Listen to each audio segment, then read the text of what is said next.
Hi, I'm Martin Pritikin, the Dean of Purdue Global Law School, the nation's first fully online law school. Welcome to this latest installment of our Distinguished Speaker Series titled The Future of Bar Admissions. This is an incredibly timely topic, and especially in light of what just happened during the February bar exam a couple of weeks ago. And today we have not just one, but three distinguished speakers to discuss our topic. Now, in the interest of time, I'm only going to discuss their backgrounds as it relates to bar support. We could spend the whole hour talking about their amazing accomplishments. First, Steve Bracci is the Associate Dean of First Year Programs and Bar Support at Purdue Global Law School.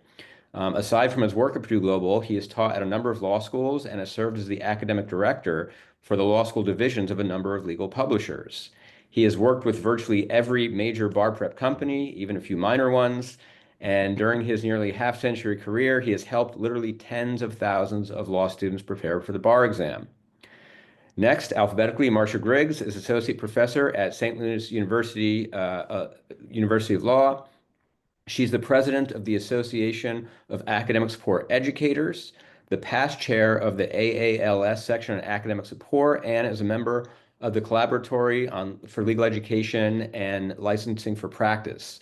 She has written a number of articles on the topic of the bar exam and bar admissions, which have appeared in highly respected law journals like the Texas A&M Law Review and the Washington Lee Law Review. And her newest article will soon be coming out in the Washington University Journal of Law and Policy. Last but certainly not least, Joan Howarth is Professor Emerita at the Boyd School of Law at the University of Nevada, Las Vegas, and Dean Emerita of the Michigan State University College of Law.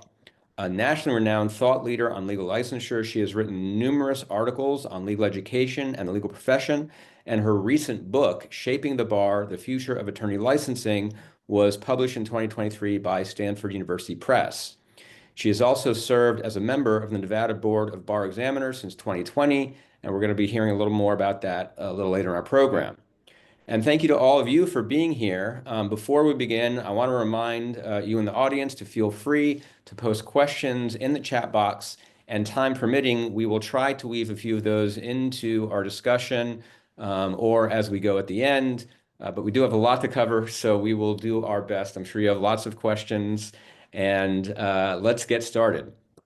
Okay, so before we start talking about the future, let's start with the past. So people often think about the way things are as the way they've always been, but how do we get to the current moment where it's the case that a standardized test of bar exam is the way that you become a lawyer in virtually every jurisdiction? Can anyone want to share a little bit about how we got to where we are? I'm happy to jump into that, at least briefly. So, sociologists tell us that every profession uses licensing to try to elevate the profession in terms of the money that the members of the profession can get and the status that people can get. And certainly, lawyers in the United States follow that exactly. So, we used to have oral exams, so called oral exams, which were really who you know, right? It was either a punishing grilling of an outsider who the local power lawyers and judges didn't want, or it was having lunch in a convivial club with your best friend's son. It was absolutely biased through and through. But the oral exams were the first kinds of bar exams that we had in this country. In the 1800s, it moved into written exams. Obviously, that was some amount of being a little more fair. But the issues of status seeking and status being so highly related to bias that we have a lot of bias that comes in the whole history of how these exams were constructed and who they were for. So first of all, the bar exams were typically for the lawyers like Abe Lincoln who didn't go to law school, right? So we had law school was not required. Some people studied law in through apprenticeships or in law offices. Other people started going to law school more and more in the end of the 19th century. So then the privilege, the so-called diploma privilege, was the way to distinguish between the higher status, usually wealthier, usually white, almost always male, students who had the resources to go to law school versus the lawyers who became lawyers through I'll call it the Abe Lincoln method. So bar exams were only then for the people who didn't have the law degree at a time when many lawyers, earlier, most lawyers didn't have a law degree. In the 20th century, what we saw was the organized profession trying to use bar exams and also law school accreditation in order to keep out outsiders, in order to elevate the profession and keep it essentially white. White meaning white Anglo-Saxon, Protestant, straight, healthy people, essentially. And lots of bar exam history is about efforts to exclude other people. So we have diploma privilege, for example, that was so prevalent across the country until the wrong people started being able to go to law school. And then the diploma privilege wasn't doing what we wanted it to do as a profession. When I say we, I mean our elitist, biased, racist, sexist profession. So we got rid of the diploma privilege in jurisdiction after jurisdiction. So, for example, in some of the southeastern states, when they were forced to allow African American students into law schools, that's when the diploma privilege ended. So, and the other thing that I think is important is just to say, our bar exams turned into the kind of typical standardized test over amount of memorization in the second half of the 20th century, when our whole country became focused on standardized tests, right? It was a whole new technology with very questionable, actually eugenics origins. But all of us who grew up in the second half of the 20th century we were tested, and our standardized test scores told us where we could go and what we could do. And people in our culture have believed in them as having some meaning beyond everything else. And the bar exam's ubiquity is, I think, part of that culture as well. Somehow people think that how you do over a couple of days on a paper and pencil test is more to say with whether you are competent to practice law than whether you have ever seen a client or even seen a lawyer practicing with a client. And that's a really extreme position that only makes sense in the context of our love affair with standardized tests. Well, so that leads naturally into the next question, which is why now? We're in a moment of change, and what has changed such that jurisdictions are finally starting to rethink their approach to licensure, which have really been in place for decades. So what's been the big impetus for change at the moment? Who wants to jump on that one? I'll, I'll offer some thoughts on that. Sure. First of all, I want to say the changes are wonderful, and I'm very excited about all of them. But many of them, to the extent that, some jurisdictions are really doing things that are really revolutionary, but many things, like as Joan just referenced, we've had them. We've had programs, we've had diploma privilege. Many of the list, the host of available alternatives for jurisdictions to consider aren't new things. And again, there are some states that are innovating, but first of all, there's that. And I think really and truly, the scholarship has very consistently attacked, refuted the validity of the bar exam as a test of minimal competency. The scholarship has been there. The scholarship is becoming even more robust. I think it really is a response to public outcry. And I think the horrible things that happened in 2020, and now add on to it what happened in February 2025, got the attention of bar examiners because it was not just the applicants that had something to say. Law school administrators had something to say. Students, lawyers, public had something to say. And I think we reached a point where it was just no longer to just say, oh, no, there's nothing wrong. The system is fine. So I think that was the tipping point that opened the hearts and minds, if you will, of different jurisdictions to varied pathways. And some jurisdictions just have been wonderfully innovative in, taking that lead. Others are still, I want to say, just reluctant, just based on things that Joan just described. It's the bar exam or nothing. This is the way it's always been. But really and truly, I don't think had it not been for the pandemic and the difficulty with administering a bar exam and licensing people, I don't think jurisdictions would be having the support that we are seeing right now for the different alternatives. I think that I makes agree. sense. I'm sorry. Sorry, go ahead, Joan. Yeah, I agree completely. I think that the pandemic emergency in the summer of 2020 in 2020 essentially separated out the people who just could not, the jurisdictions that couldn't imagine doing anything different, and the bar exam entities that couldn't imagine doing anything different, from the folks who've realized that they had to do something different. And for those groups, and that I'm proud to say included Nevada, it was a reckoning, right? It was an opportunity to say, okay, if we can't do what we always do, what should we be doing if we assume that it's our job to figure out a way to create a licensing path for the graduates of 2020. So in Nevada, for example, it was a moment to come back to kind of core principles. What is public protection? What does it look like? How can we do that? And how can we do it, as it turned out, with having to do it without the NCBE because they were not prepared to let us deliver the exam that we had been planning to exam. So for Nevada, it meant going remote, not using, writing our own performance tests instead of the ones we had gotten from the National Conference of Bar Examiners. It meant being open book because we didn't trust the security, right? To be able to there was no reason, right, to be worried about security in the same way in that kind of an emergency. The security meaning whether people would cheat by having materials. Well, why not let them have materials? That's what practicing lawyers do. So we had a whole evolution, and it was my first year as a bar examiner. And I have to say, it was a really impressive moment for me. And yet, as Marsha says, and as Marsha's written about, she has a great article called Epic Fail, I think, that was in the Howard Law Review, all about what happened in 2020.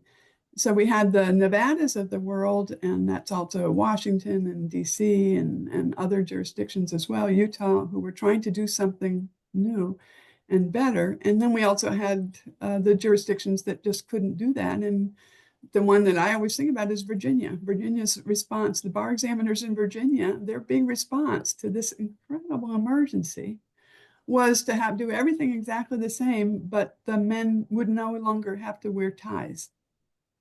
Now that is, because I guess in Virginia they had, and I think still have you have a dress code to take the bar exam. Yeah. So that's the opposite, right? That's like, could you be a little bit more like operating a country club, really? So speaking of the National Conference of Bar Examiners, I think the next gen bar exam is a big piece of the recent story. Steve, you want to tell us a little bit about the history of the NCBE and their shift from the uniform bar exam to the next gen bar exam?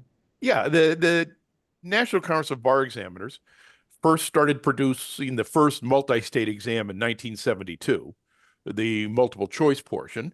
And they've added other multiple choice exams since then, or multi-state exams, excuse me, multi-state essay exam, multi-state performance exam, multi-state professional responsibility exam.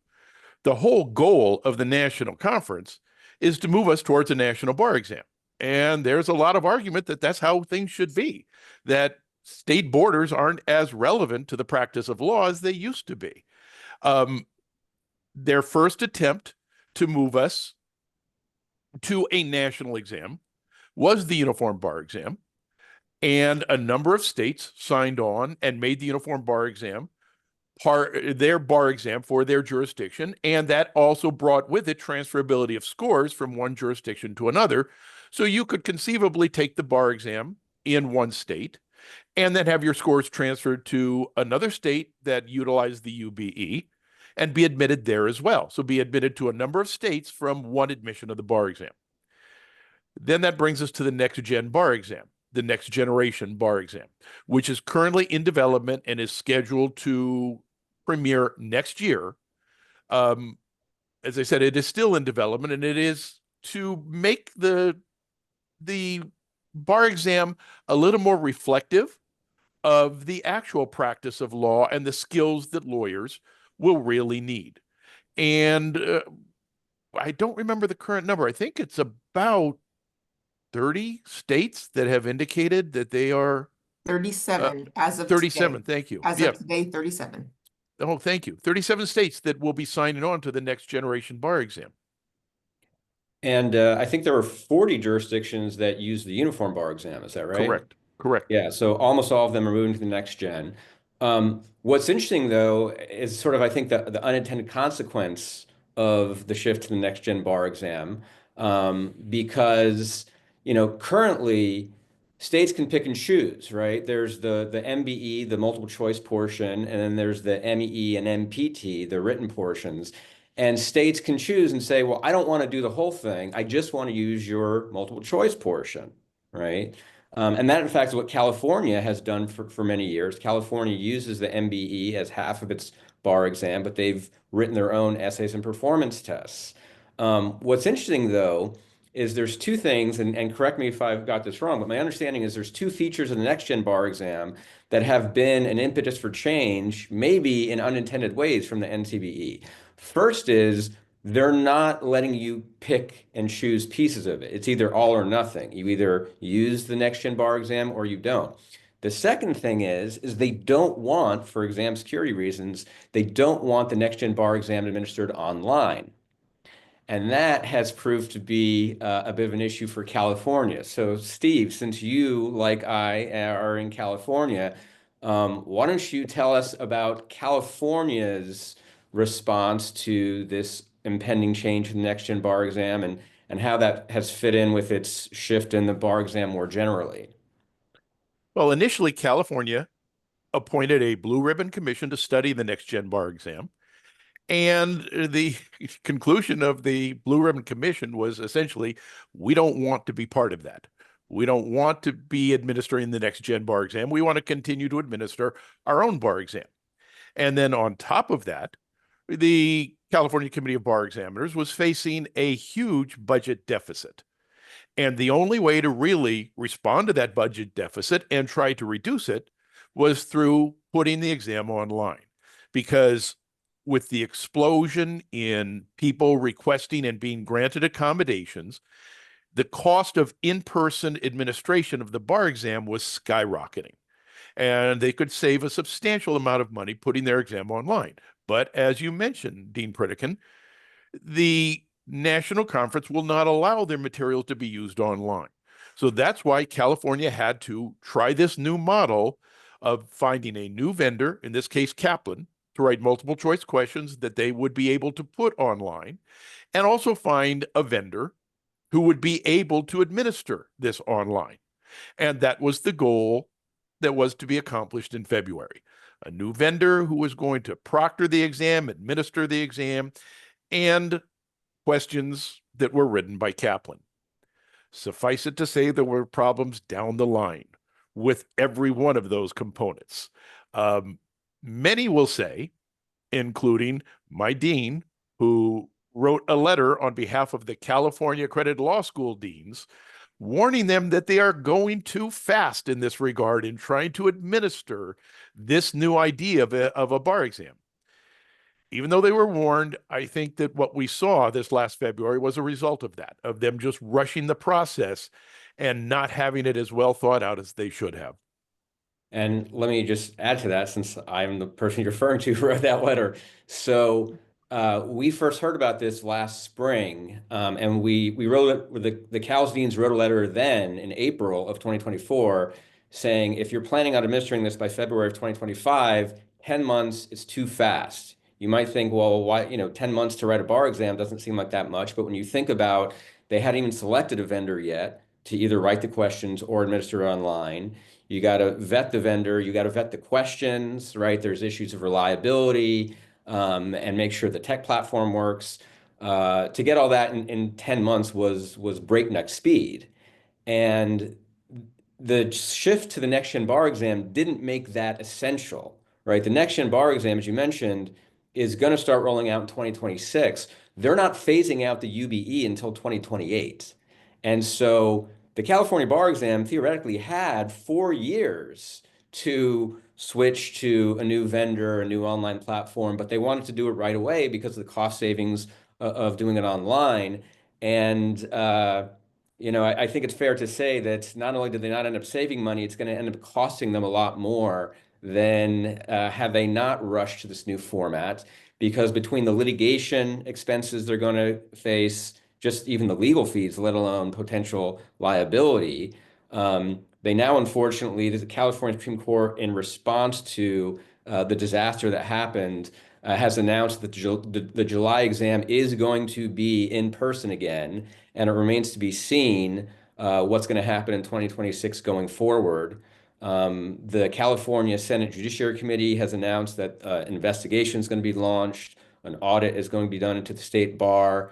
They're offering free retakes for anyone who failed in February to take it again in July. So they didn't end up saving that much money, and probably ended up losing money in the bargain. I think the unfortunate thing is, I think this is, set the cause for online administration back quite a ways. And as critical as I was of what they did, I'm a proponent in general of online administration. Obviously, it has to be done well, but it increases access, it reduces costs. I'm in favor of it generally, but I think the disaster that's happened is set that back. I've seen some questions. What exactly was the disaster?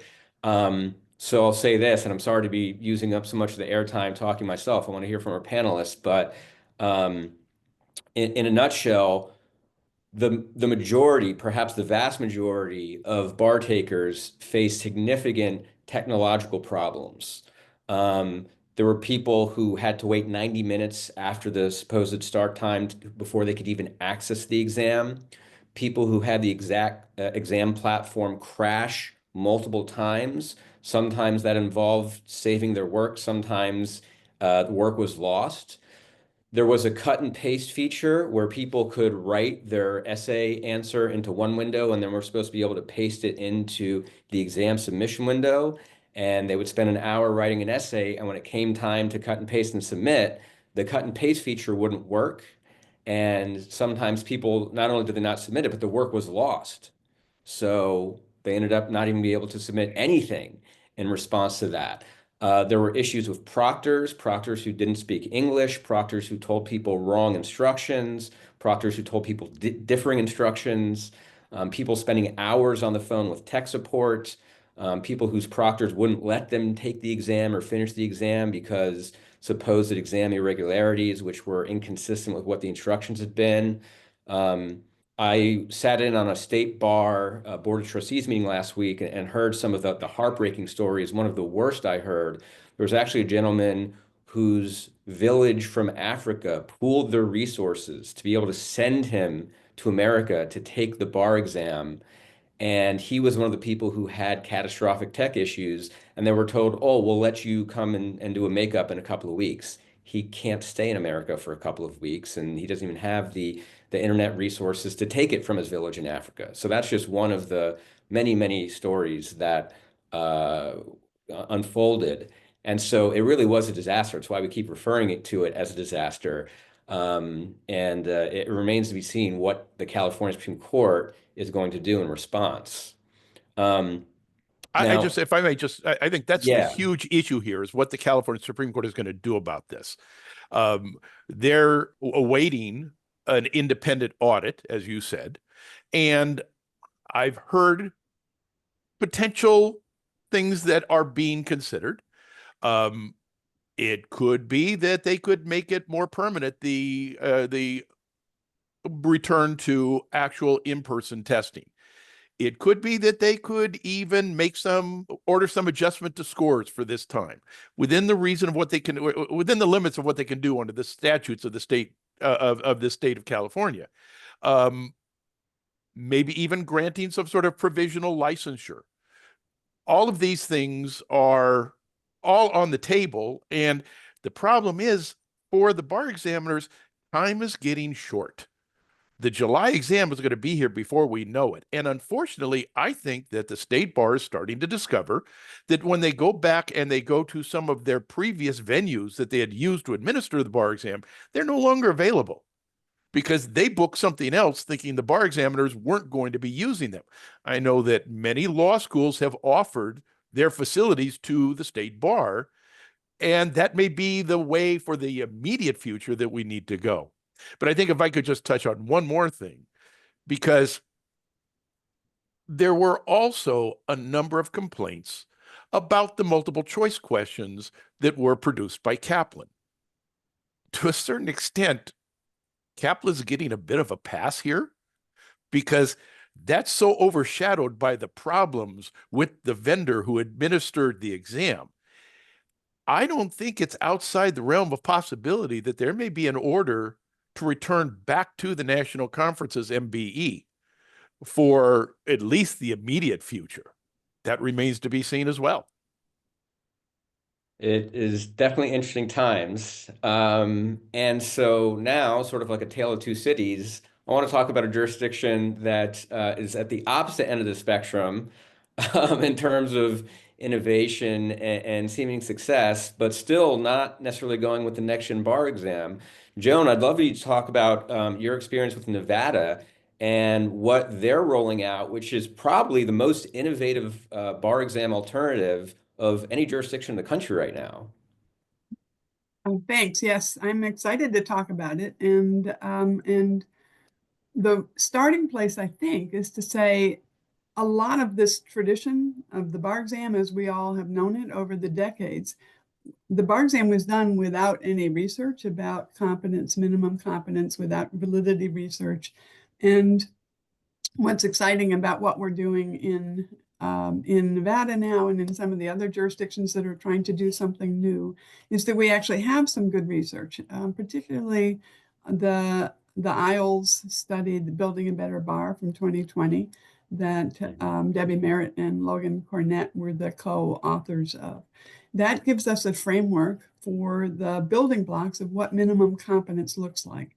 In Nevada, we've had first of all, a commission that the Nevada Supreme Court put together a few years ago that looked at that research and came up with a basic plan of a 3-part exam. And then the Nevada Supreme Court ordered task forces a couple of years ago to develop that plan further. And what we have, the 3-part plan is, as I said, rests on the best research about what minimum competence is. And our 3-part plan is, first of all, an early multiple choice test based on, we've chosen the 7 same subjects that are on the multi-state bar exam, but we have a blueprint which is restrained and is 20 concepts within each of those 7 subjects will be tested on a 100-question bar exam, foundational law exam that can be taken in testing centers and will be offered 4 times a year. It can be taken as early as after the 3rd semester of a full-time law student's law school experience. That is grounded not only in the research about minimum competence, but research about memory and cognitive science, which is that what we're doing now is almost guaranteed. The timing almost guarantees, and the scope of what's required to be memorized almost guarantees that people lose most of what they learn for a bar exam when they walk out. So if we can limit the amount of memorization to a more rational, reasonable amount of how many rules really do have to be in a lawyer's head. And that's what we're doing with this 100-question multiple choice exam. Then the second part is post-graduation, a 1-day bar exam with 3 performance tests. The performance test, as most folks, anyone who's done a bar exam recently knows, is attempting to simulate law practice by giving a candidate a file with a bunch of typical factual elements and emails and records and transcripts that might be in a case file, and then a library, and asking the candidate to solve the legal problem, to write the memo or draft the article or do the letters to opposing counsel or whatever it is. So that is the most valid part of current bar exams, in the sense that it's most closely related to the practice of law. And also, by having that be the post-graduation bar exam, we can offer it early, and really only a couple weeks after graduation, in order to help graduates get on their way and not have to have the 2 months of expensive bar prep, which is expensive in terms of the layout of money and the cost, and also the opportunity costs of spending a couple months after you've graduated from law school cramming rules into your head. So the third part, which is as important as either of the other two parts, is a very modest requirement of supervised practice. We want every newly licensed lawyer in Nevada to have represented a client under supervision before getting a license to represent a client without any supervision. So it's a modest requirement that will be able to be fulfilled by, we think, a majority of our Nevada candidates will fulfill that supervised practice requirement in law school, in a clinic or in an externship which has client responsibilities. And we have set up opportunities, pro bono opportunities, for any candidate who has not done that through the network of the legal services offices in Nevada. We'll have opportunities to come in and do a couple modules of pro bono work with legal services lawyers as supervisors to take care of that requirement too, if somehow you didn't know you were going to come to Nevada, you didn't take a clinic, and you didn't do any of these things.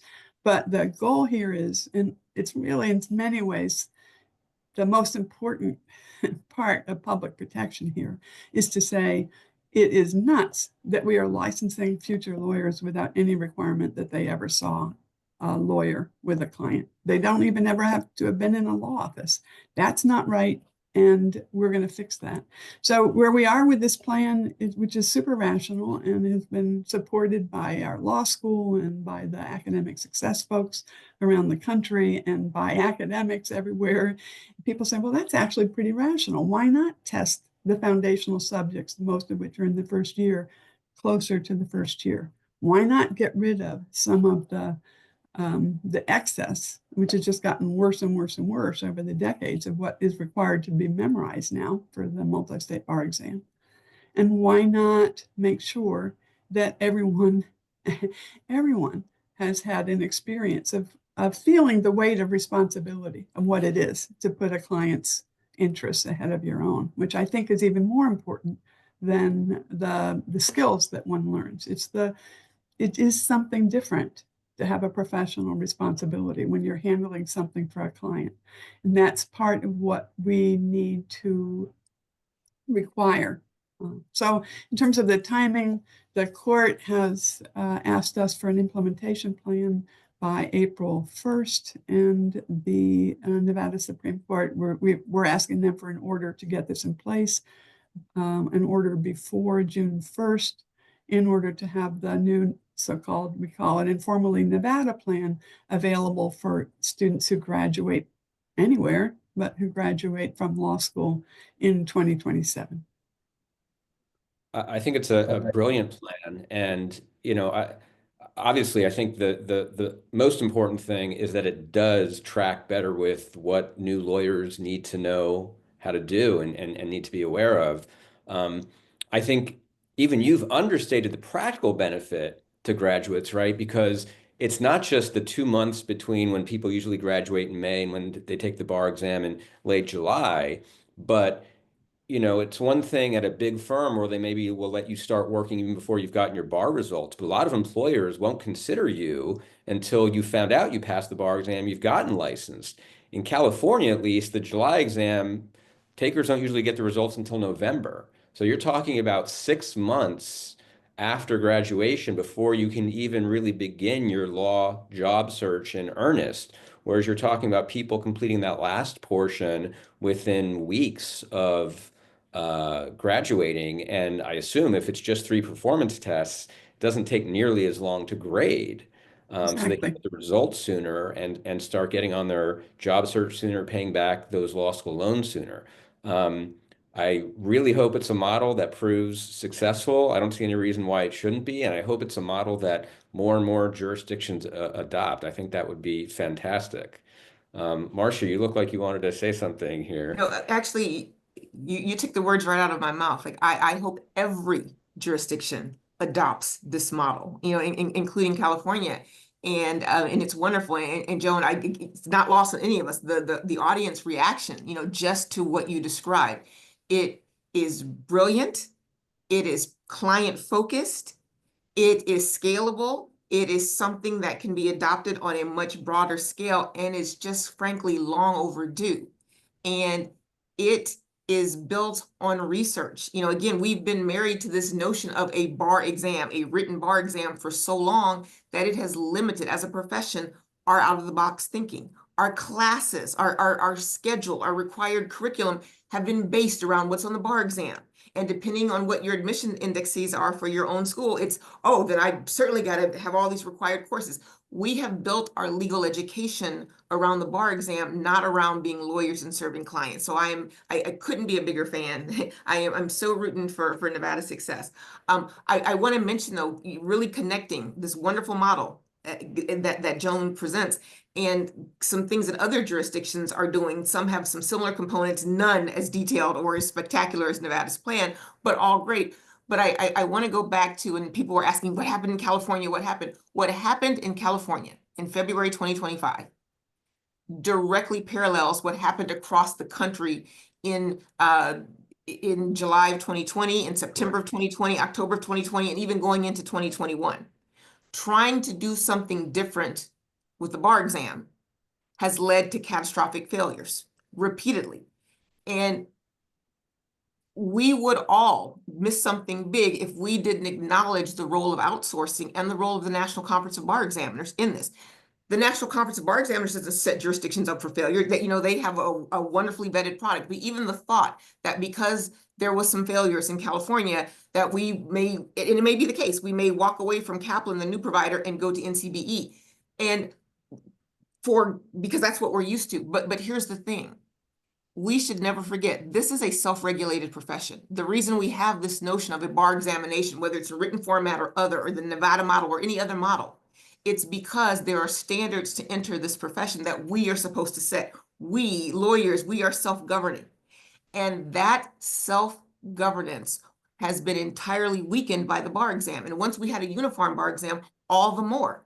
And the exam could be wonderful. The problem is the jurisdictions. California wasn't the only state that made its own bar exam. All of the jurisdictions had their own bar exams. And we made this shift to the standardized test format. And then, jurisdictions caught on. And then there was this notion of portability. Instead of having different bar exams, we can just have one. And those things are, I believe that they're wonderful advances, but at what cost? Some of the things potentially that happened in 2020 and possibly even what happened this February could have been avoided or mitigated had states not become entirely out of the practice of making bar exam questions or knowing what should be on a bar exam. We, all of us in the US, have outsourced this important self-governing act of examining attorneys and measuring their competence to represent clients and turn them loose to the public. We have outsourced that to the extent that it is unthinkable to, I don't know how to, I can't make a multiple choice question. And again, their business is the NCBE is great at it. That's what they do. That's all they do. But the very point is that lack of, we've lost our, hands-on touching with the process of examining our future attorneys. And that makes it all the more difficult in crises or when there's a change. We go, I don't know what to do. I don't think about this anymore. So we just defer to the national conference. And I am here to say this next gen exam, we laud it for, looking more practice ready, capturing more practice skills. I hope it does. I hope it does. I will not be quiet about how wonderful it is if it does what the test makers promise that it will do. But the reality is that exam is no more ready for the public or for our future attorneys than this California bar exam was in February. just because they have spent more time rolling it out, it's not rolled out. We don't have scoring information. We don't have information about legal research and writing, other components that are going to be tested. We don't have information about portability or transferability. I'm not predicting that that exam is going to crash or have technological problems. It might, because it's also going to be computerized.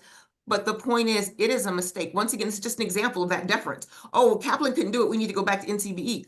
We have not seen NCBE on a large scale successfully for long-term build an online exam. We haven't seen that, but yet somehow we're like, well, they can do it. If we fail, let's go to them. It's that outsourced deference that is really at odds with our duties in a self-regulated profession. And I just mentioned that because, and I don't know that there's any source that's going to be better or worse, but the real point is we've got to think about that. When we're talking about changes, when we're talking about the Nevada model, we have got to look past the vendors, the non-governmental vendors that we have come to rely on, or we've got to inform them and give them the model and tell them what we want, what we need new attorneys to demonstrate, and then have them build that for us. But this notion that they made a product, they've advertised it, so it must be good. And then I see the questions in the chat, well, are we using that? Why aren't we using that? And those are wide scale questions because we're not thinking of other things that we could do. And that's really important. We're going to miss innovation like Nevada if we limit our sights to what a company in Wisconsin can make for us. And then our only question will be, well, is every state going to do this? Why aren't we doing it? I mean, we're really missing something if that's what we're limited to. And I just had to say that. Well, let me jump on two things about that. One is, there's this idea of portability, right? That was one of the big impetus for the uniform bar exam. But of course, the uniform bar exam is not the only way to achieve portability, right? If states would grant reciprocity, say, well, if you pass the bar exam in one state, then you can become licensed in our state, they wouldn't necessarily have to have the same exam, right? California, unfortunately, has reciprocity with a total of 0 states. You could practice complex securities law in New York for 40 years, and if you want to move to Los Angeles, you got to sit for California's bar exam, right? And one of my hopes is that that's one of the things the California Supreme Court will think about when they're thinking about how to remedy this disaster that happened. Maybe they should rethink portability, reciprocity, right? Maybe someone could pass the bar exam in New York or Florida or Illinois, and we don't make them sit for another bar exam in order to become a lawyer in California. The other thing I wanted to touch on, well, there's 2 other things, but I'm going to hold off one. You sound a little more optimistic about the next gen bar exam than I am. And even with all the caveats you're giving, my view when I heard about the format of the next gen bar exam, a little bit sounded like shuffling deck chairs on the Titanic. It's clear that of the current bar exam, the performance test, as Joan pointed out, is the most valid, is the most relevant to what new lawyers do. And yet there's not really any more emphasis on performance tests in the next gen bar exam than there is under the uniform bar exam. In fact, there's the less. format of the multiple choice questions. They're replacing the issue spotter essays with sort of short answer prompts. But I mean, to call it next gen, that sounds really innovative and different. The changes seem almost cosmetic to me. Do others have a different view of this? Am I missing something? No. I just want to say, no one has ever accused me of being optimistic about the next gen exam before. So I'm going to save this recording. That's one thing. Fair enough. Fair enough. So I agree with your assessment that we haven't seen yet from the NCBE what the promise of the next gen would be. For example, they knew from their study, which was an important study, and I think was done in 2018, around there, 18, 19, 17, that they needed to reduce the amount of memorization and they had to have more skills, expand the number of skills. They figured that out, and that's correct. And both of those are really important potential for this next gen exam. The problem is they have not done a very strong job of reducing the memorization, and they have created confusion about exactly what needs to be memorized, and they don't have a specific blueprint of exactly what version of rules have to be memorized. So the promise of reducing the memorization isn't there as much. The other problem is, well, I'd say 2 more problems. They haven't yet, I think, demonstrated expertise in figuring out how to test skills with a paper and pencil test. So some of the notions are important there of trying to embed things more in a practice setting. That's a good thing. But they haven't yet really shown us with, I think, the kind of certainty that we would want, and that that Marsha would want, and I would want, and that we all would want. They haven't shown us really to know how to integrate that in a real way. I think it's a real task. I think it's a challenge. I think that's one reason why in Nevada we're just saying, okay, we're going to have you practice law.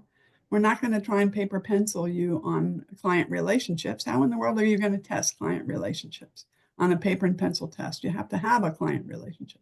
So that's one of the problems. And then the third big problem, I think, is that they're creating, because as you said earlier, Marty, it's an integrated exam, not just little pieces that you can take one part of. So they're creating an integrated exam, which will be really, really hard to readjust to the changing profession, because their methods, and they need to create something that they do over and over and over to have their to do their scoring and to do their reliability measurements, psychometrics. Here comes AI, right? Which is changing so much in the legal profession, in legal education, and in assessment. So it isn't just that we should wonder what kind of a licensing exam is something that AI already in its early, early life, practically in its babyhood, can pass quickly in 10 minutes. But also, I think the AI threat to the current bar exams is much more about the ability to predict what will be on a bar exam. So all the security that we have now that is about keeping secret information, well, AI is going to circumvent that, I think. So to me, one of the big problems with the next gen is however long it's taken them, I would say, with probably not quite enough resources to do what they wanted. That's why they've been below. The NCBE has been behind on many of its deadlines. However long it's taken them to do it, it's going to be out of date really quickly, in my mind, in part because as soon as they start their standard version of having repetition sufficiently to be able to do their standard psychometrics, we're all going to, not we, I won't be able to do it, but anyone with a sophisticated AI apparatus will be able to relatively soon know what's going to be on the next gen, I think. Well, it raises a good question about non-bar exam alternatives as pathways to licensure. We've been talking about the bar exam the whole time. Marsha, I know your recent article, or I think the one that's about to be published, right, talks about this. You want to tell us a little bit about Oregon and maybe some of the other models that are currently being developed or considered? Sure, I would be happy to. So Oregon and actually Washington, they already have, and we can identify them as alternative pathways or non-exam pathways. We can categorize them any way we want to, but each of those jurisdictions currently use the UBE, and they've also announced they're adopting the next gen. What these jurisdictions have done is they've simply identified more than one way for an aspiring attorney to become licensed in that state. So, and that's important. That's an important soundbite, because there are many people, and most of them are lawyers in our profession, that are my age or more, and they hear non-bar exam, you can't do this. What do these people want? And it's important and it's sad, but we have to frame it in such a way that, it's not automatically rejected just on sound. So a candidate could take the uniform or the next gen, whatever format of the written bar exam is going to be available, as they always have, and they could pass. They also, alternatively, a candidate who chooses not to take that exam, or whose strengths aren't in test taking, or who actually says, I want to know something about representing a client, they can go through a supervised practice pathway. And in that pathway, there are certain employers that are screened and pre-selected by the Oregon Supreme Court Board of Law Examiners.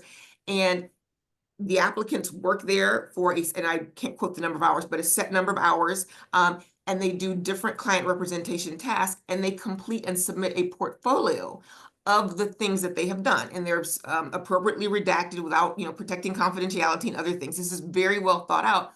And then the bar examiners, instead of grading essays or performance tests, they're reviewing their portfolios to see, have you complied with instructions?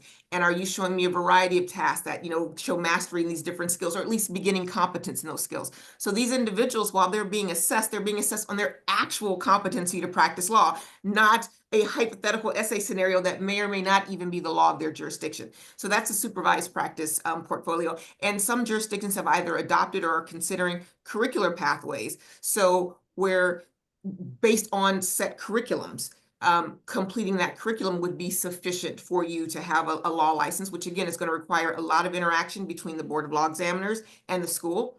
And just to say, Wisconsin has had this program in place for decades and decades and decades. It's named diploma privilege in Wisconsin, but it doesn't mean you get a diploma and they're just giving you a law license.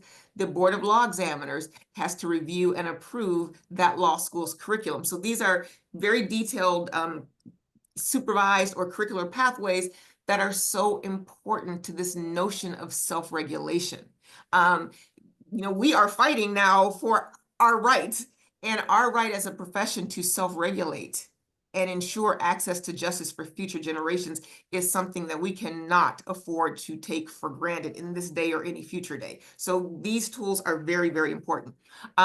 There's some developments, and I don't have as much that I can offer on them, but developments coming out of South Dakota, and South Dakota's program has some similarities to something in Arizona, where an individual who's attempted a bar exam but didn't reach the cut score, like the minimum passing score, but maybe they were within a few points of that, they have the option to also engage in some supervised practice. And in a year's time, then they're going to be eligible for a full license. But there's some limitations. They have to do that supervised practice in a public interest format, and they have to do it in a location that's either a lawyer desert or where there's a great need for the services. So the parameters of these different programs by jurisdiction are phenomenal, because once again, bar examiners, the Supreme Court, lawyers, the bars, they are stepping in, they're identifying what their needs are, and they are setting these details. And so this is what we should be doing. This is what we should have been doing all along. And I laud the fact that so many states are saying, and you could still take the bar exam if you'd like, you just don't have to do both. So it's really important, I hope, that we do get to the point of having broad scale support for these various pathways, and that we don't decide that we're going to categorize these or create some lesser than view of these programs, because they are essential, and the types of skills that the candidates are required to demonstrate are exactly what we need to practice law, not how quickly they can write a 30-minute essay. So in Oregon, Washington, South Dakota, Arizona, Utah, and of course Nevada are top on the list of jurisdictions that are really taking this bar licensure innovation and making it their own. Yeah, I should also mention New Hampshire's Daniel Webster Scholars Program. So that is a curricular pathway where they have to complete certain experiential curriculum. And that curriculum has been vetted with the New Hampshire Supreme Court. There's certain specific requirements. They have to engage in certain skills, demonstrate competencies in certain areas. And then that is also a pathway to licensure there. One thing I think that's important to note, and I think, Marsha, you were the one who mentioned this, is scalability, right? Because the concern in a state like California, where, California generates, at least prior to February, California generates more new lawyers than any other state. We have roughly 12,000 or so people take the bar exam each year. And California has one of the highest cut scores in the nation, so they have one of the lowest pass rates in the nation. But still, even with about 2/3 of those people passing, you're talking about 8,000 new lawyers per year. Supervised practice as an alternative pathway, to an exam might work. The problem is scale if it's the only pathway, right? There's no way you could have 8,000 new law grads all find someone who's willing to supervise them, especially, I think, in Oregon. I don't know, Steve or Marsha, do you know this? I think it's like 675 hours they have to do. Yeah. Do you remember what the number is? Is that the right number? I think it is. I think it's in that range. Yeah. I think that it's about that. Well, yeah, but so in Oregon, those are paying jobs, right? Right. And you're right, it's a much smaller program. It already exists. There are about 100 people who signed up for it since it started in, I think, May of last year. I believe about a dozen of them have completed it now and are licensed through that that program, which is great. And I wanted to say one more thing in response to one of the questions. Somebody in the chat said something about disability. And one of the really important aspects of the supervised practice pathways is essentially it's universal design, right? Because it's not a high stakes timed pressured test. It's doing the work. And so I think the access in terms of people with disabilities is a really crucial policy point in favor of that kind of a pathway in a jurisdiction. The other thing I'll say is on scalability, California, sure. You can't, it would be very hard to do the 675 hours for everyone, maybe, and that's not where I would start. But it's not that hard to do it in a pilot program to test it out. And it's right. You have a perfect, you have a great cohort, right now, which is the people who tried to take the February bar, which the bar examiners failed. And who knows whether they would have failed, right? So why not use that cohort as to start a pilot project for a supervised practice licensing? The other thing is you can do something like what Nevada's doing, which is a modest supervised practice in addition to some other components that can be done and should be able to be done by most law school graduates in law school. Well, that's what I was going to say. Is it 40 to 60 hours? What's the number for Nevada? Yeah, 40 to 60 hours of client-facing work, and more than, if you take most people will be able to do it in law school. See, that to me, I think strikes the right balance, right? Because it's enough that you can get a sense of whether someone's demonstrating some competency, but it's finite enough that for most people it can be done in law school. And it's nice that it encourages law schools, I think, to make sure they have sufficient clinical offerings that people will be able to satisfy that hours requirement. And so you don't have large swaths of people needing to satisfy that requirement after they graduate from law school. We only have a few minutes left. One thing I want to note, and then I want to hear some closing comments from you all. We've been talking about bar exam pathways, non-bar exam pathways. I think one piece of the puzzle in terms of the future of bar admission is also who gets to sit for a bar exam. And obviously, this is an important issue to me as the dean of the nation's first fully online law school, because as it stands right now, the American Bar Association will not accredit a fully online law school. If you're a campus-based law school, you can get permission to offer a fully online program, but you have to have a campus in the first place. And one of the things that drew me to Purdue Global Law School was because we don't have to support the cost of a campus, we're able to offer our online education for a third of the cost of traditional law schools.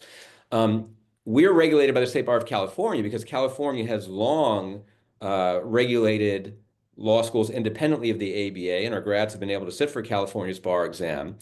But even that's starting to change. Last year in July, Indiana changed its bar admission rules so that a graduate of a non-ABA law school like Purdue Global can petition for a waiver of the ABA education requirement. We actually had our first grads, I think we had 5 or 6 grads sit for February's bar exam in Indiana. As far as I know, there were no tech issues. Connecticut last October approved Purdue Global specifically that our grads can sit for Connecticut's bar exam. They had already allowed one non-ABA law school, Massachusetts School of Law, which is not to be confused with the University of Massachusetts School of Law. The Massachusetts School of Law is a non-ABA school whose grads have been able to sit for Connecticut's bar exam for years. They just approved us a few months ago. This is the first time they've allowed an online school to sit for their bar exam. And the ABA, this was announced last January. There hasn't been a lot of talk about it since then, but the ABA is even considering allowing fully online law schools to pursue ABA approval, which is obviously something that we're watching very closely. But I just thought it was important to mention during this panel that part of the piece of the puzzle is not just how you get to sit for the bar exam, but who gets to sit for the bar exam. Because obviously, if you open it up to non-ABA law schools, that also expands access because the typical student at Purdue Global is not someone who was going to go to an ABA law school but couldn't get in. It's a 40-something-year-old working adult with a spouse and kids who, they're trying to fit law school on top of that. And that's also, I think, an important part of the access piece. Okay, just a couple minutes left. I want to give each of you just a minute to say your concluding thoughts about where you see things going. Joan, do you want to kick it off? Sure, thank you. First of all, I expect that more and more jurisdictions will start to question their requirement of ABA accreditation, and the history of that is very elitist. It's all about the accreditation system in the 20th century was about making law school more and more expensive so that working people would not be able to have access to the profession. That's not the kind of legacy that we should be believing in the 21st century.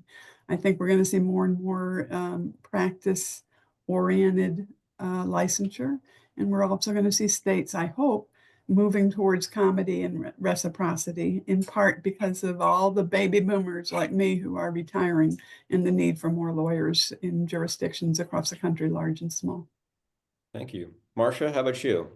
So my closing thought is more of a request to everyone attending this webinar, to you, to your fellow deans, to everyone, law professors, and to practicing attorneys who are in and out of academia, right? We cannot afford to be silent. This is our profession, and it does matter. We need to send letters, campaigns to the Supreme Courts, to the NCBE. We need, every member of the academic support community needs more time for the rollout for the next gen exam. One of the important questions is, how do we prepare our graduates to pass whatever bar exam they have? And realistically, we can't do that if we haven't seen a full-length sample exam, if we don't know what it is that we're preparing them for. And they've invested in law school. But our voices, and we're pretty loud, aren't enough. So we really do need deans, like the letter that you wrote about the California issue, to be vocal and use your audience, because deans have a more direct audience with the Supreme Court than any law professor is ever going to, or most attorneys. We need to be vocal about what we need and let these institutions know so they can serve our needs rather than impede them. Thank you. Steve, we'll give you the last word. Well, I just wanted to follow up on something that Marsha was saying, which was just talking about what she said before about broad support here in California, because people have been asking, will California be thinking about alternatives and so on? Unfortunately, having done this as long as I have, you remember things from the past. And when California added the performance test, so the California bar consisted of 3 parts: the essay portion, the performance test portion, and the multiple choice portion. California found out through their research that any 2 of the 3 portions of the exam could produce the same rank ordering of applicants. So they proposed getting rid of the essay. It would save a lot of money because the essay grading is very expensive. It would shorten the bar exam. And the lawyers in California went up in arms because they could not envision a bar exam that didn't involve an essay, because most all of them only took a bar exam that was only essay. And they opposed it and prevented that from going forward. So there's got to be that support amongst the practicing lawyers in California for these changes, for them to be able to take effect. Well, and I hope there will be that support, and I will certainly do my part. I know you're all doing yours. We went a couple minutes over. I apologize, but I thank you all. I want to thank all of our panelists for taking time out of your day to speak with us. All of you in the audience who took time out of your day to hear about this topic. All those behind the scenes who made this possible. Thank you, and let's stay in touch on this important issue, and I look forward to seeing you at our next webinar. So take care, everybody. Thank you. Thank you.